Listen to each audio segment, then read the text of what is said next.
ஒரு ஆலமரத்திற்கு அநேக விழுதுகள் இருக்கும். ஏன் அதுக்கு விழுதுகள் இருக்கிறதுனா, அந்த ஆலமரம் படர்ந்து கிளை விட்டு படர்ந்து வளர்ந்து வளர்ந்து அது பெருகி கொண்டே போகும்.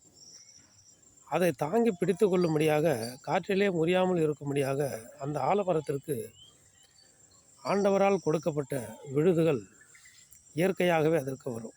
அது தாங்கி பிடித்து கொள்ளும். ரொம்ப நாள் ஆலமரத்தை நீங்கள் பார்த்தீங்கன்னா, அநேக தூண்கள் போல் நிறைய இடங்களில் விழுது விட்டு தாங்கி அந்த மரத்தை பிடித்து கொண்டு இருக்கும். அந்த மரத்திற்கு அது உறுதியை கொடுக்கும். அந்த மரத்திற்கு இன்னும் அது ஆதரவை கொடுக்கும்.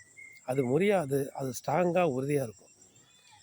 நம்ம குடும்பத்திலையும் நம்ம பிள்ளைகளும் குடும்பம் என்கிற ஒரு ஆலமரத்திற்கு விழுதுகளாக பிள்ளைகளும் சொந்த பந்தங்களும் இருக்கிற பொழுது அது அசைவதில்லை, அது இடிவதில்லை, அது அழிவதில்லை, அது கலங்காமல் அது உறுதியாக நிற்கும்.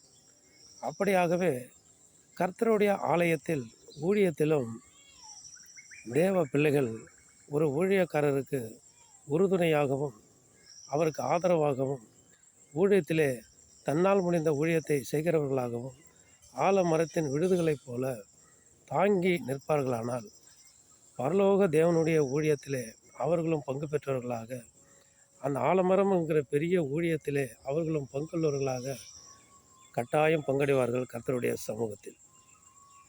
இப்படி தான் ஒரு வசனம் சொல்லுகிறது, நான் தேவனுடைய ஆலயத்தில் பச்சையான ஒலிவ மரத்தை போல் இருக்கிறேன் என்று.